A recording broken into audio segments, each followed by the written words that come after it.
दोस्ती के नाम पर दगाबाजी और जन्मदिन के जश्न में मौत का रंगानाच। बुलंदशहर की धरती पर जब 3 घरों के चिराग बुझे तो सिर्फ धुआं नहीं उठा था, उन माताओं की चीखें उठी थी जिनके लाल बिना किसी वजह की गोलियों से भून दिए गए। लेकिन याद रहे, ये नया उत्तर प्रदेश है और इस उत्तर प्रदेश के सीएम योगी आदित्यनाथ की चेतावनी बिल्कुल साफ है। यूपी में अपराध फैलाओगे, बदमाशी दिखाओगे तो सीधा यमराज के पास पहुंच जाओगे, किसी हाल में छोड़े नहीं जाओगे। यहाँ अपराधी चाहे पाताल में छिप जाए, पुलिस की गोली उसका पता ढूंढ ही लेती है।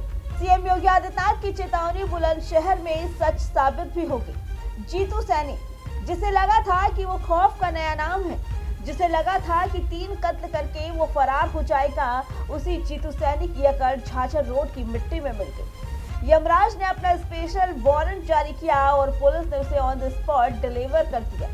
जिम में खुशी का माहौल था, हंसी छिटोली चल रही थी, दोस्त अपने यार का जन्मदिन मना रहे थे। लेकिन किसे पता था कि जिस जीतू सैनी के चेहरे पर वो केक लगा रहे हैं, वो शख्स दोस्त नहीं, आस्तीन का सांप है।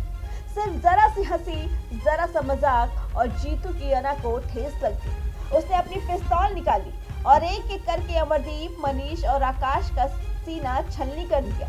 3 घरों में मातम छा गया। 3 हंसते खेलते संसार उजाड़ कर वो दरिंदा फरार हो गया। वारदात के बाद पुलिस की आंखों में धूल झोंकना जीतू की सबसे बड़ी भूल थी। बुलंदशहर पुलिस के जाबाज उसकी परछाई का पीछा कर रहे थे। मुख्यमंत्री योगी आदित्यनाथ का सीधा निर्देश था कि जो मासूमों का खून बहाएगा उसे चैन की नींद नहीं सोने दिया जाएगा। 50,000 का इनाम उसके सिर पर था और पुलिस की बंदूक का निशाना उसके सीने पर। जानकारी मिली है कि उसका नाम जीतू सैनी है, जिसे 50,000 रुपये का इनाम घोषित था और वो 25/26 की रात्रि में जो खुर्जानगर में ट्रिपल मर्डर हुआ था उसमें वांछित भी था। इस घटना में एक बदमाश और था जो वहाँ से मौके से भाग गया था, जिसकी लगातार कॉम्बिंग और तलाश चल रही है। इस घटना में जो और शेष वांछित लोग हैं उनके लिए भी लगातार दबिशें चल रही हैं। इसमें 2 पुलिसकर्मी जो हमारे इंस्पेक्टर असलम और एक हेड कांस्टेबल मोहित, इनको भी बाह में गोली लगी है, घायल हुए हैं, जिनको यहाँ से प्राथमिक उपचार के बाद डिस्ट्रिक्ट हॉस्पिटल भेजा गया है। 2 लोगों को बुलेट प्रूफ जैकेट में भी गोली लगी है, वो रामफल और कपिल के जो वहाँ पे मौके पे थे। ये अभी हम इस पर डिटेल ले रहे हैं। मौके पे काफ़ी खोखा कारतूस और जिंदा कारतूस मिला है। वहाँ पे एक स्कूटी भी पड़ी हुई है और पिस्टल 32 बोर की मिली है, जो वहाँ बदमाश के पास से थी। हमारी फील्ड यूनिट साक्ष्य संकलन की कार्रवाई कर रही है वहाँ पे।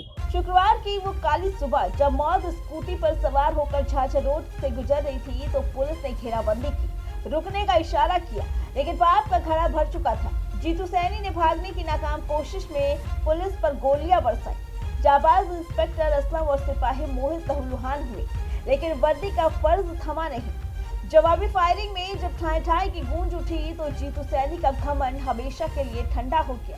वो शख्स जो दोस्तों को मौत बांट रहा था, खुद मौत की आगोश में सो गया।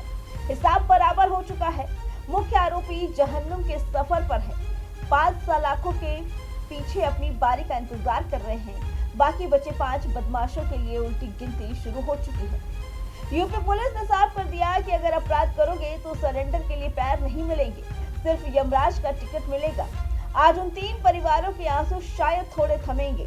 आज उन दोस्तों की रूह को सुकून मिला होगा जिनकी जिंदगी इस तनकी कातिल ने छीन ली थी।